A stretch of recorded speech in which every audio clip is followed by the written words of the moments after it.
Hi guys, in this video we will talk about how to create contract in EVA ERP. There can be two different scenarios in which you will create contract in EVA ERP. The first scenario is you will sell product like AC, UPS, etc. and for this product you will provide AMC. In second scenario, you will not sell product, you will just give service to UPS, AC, etc. that might have been purchased from other company. So in this case, your customer will just ask you to give service to the asset, namely UPS, AC, etc.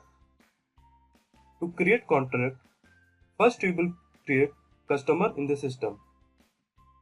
To create customer in the system, you will click on service module present on the screen, and in service module, you will select service option, and in service option, you will select customer option. Once you click on customer option, then the customer registration page will appear on your screen where you will enter all the details of customer. We have separate video which you can refer to create customer in the system. As you can see, I have already created customer named as ICICI Bank.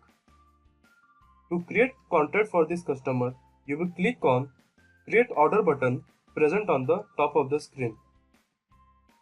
Once you click on create order button, you will be directed to contract page and all the basic detail of customer that you have already added on customer page will be mapped on contract page. Field which has been star marked are mandatory field. Now let's talk about sales information section.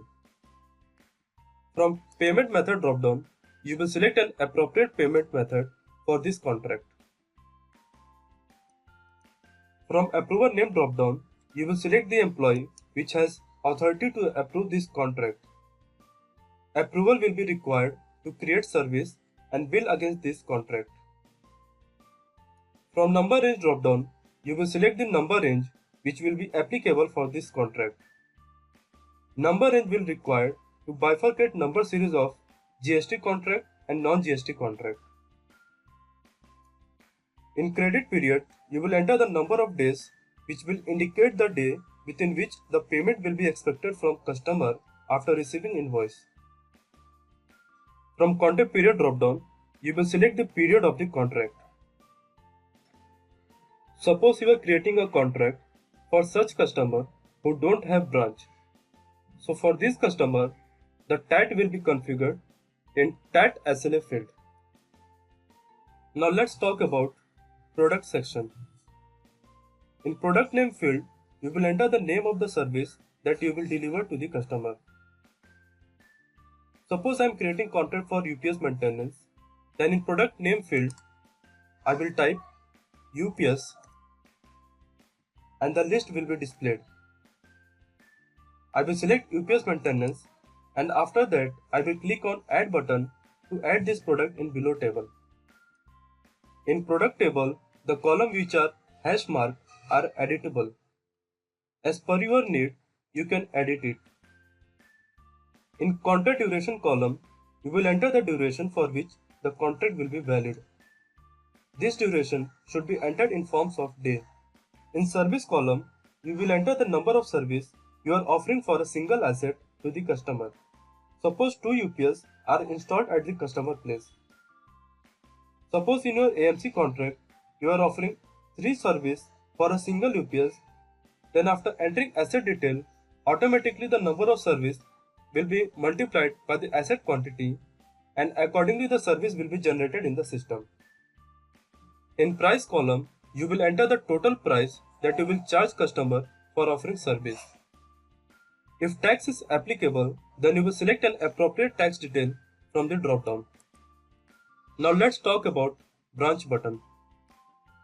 Once you click on branch button, then all the service location of this customer will reflect on the screen.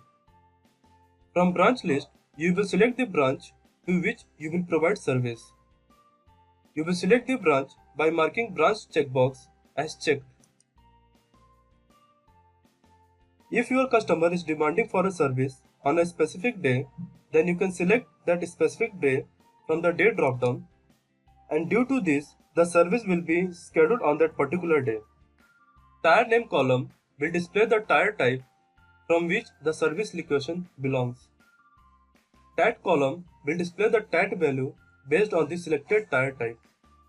In asset quantity, you will enter the total number of assets installed at service location.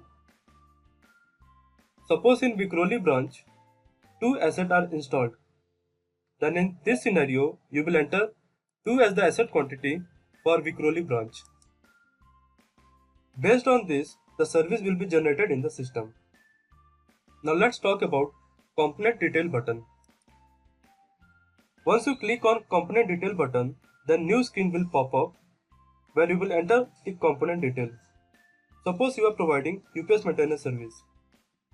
Everyone knows that to run a UPS, battery is also required. So in this scenario, UPS is an asset and battery is the component. In manufacturing number column, you will enter the battery's manufacturing number.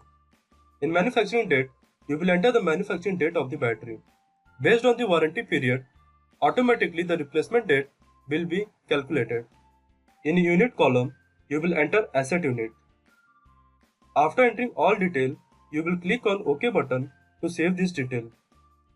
Similarly, you will do the entry for other selected branches as well. Now to save this detail, you will click on OK button. Now let's talk about payment terms detail section. In this section, you will enter the payment terms detail. It can be monthly, yearly, quarterly, etc. After entering all detail, you will click on Save button to save this detail. After saving detail, you will click on Submit button to approve this document. Approval will be required to create service and bill against this contract. Thank you so much for watching this video. If you have any query, please contact support team of EVA Software Solution.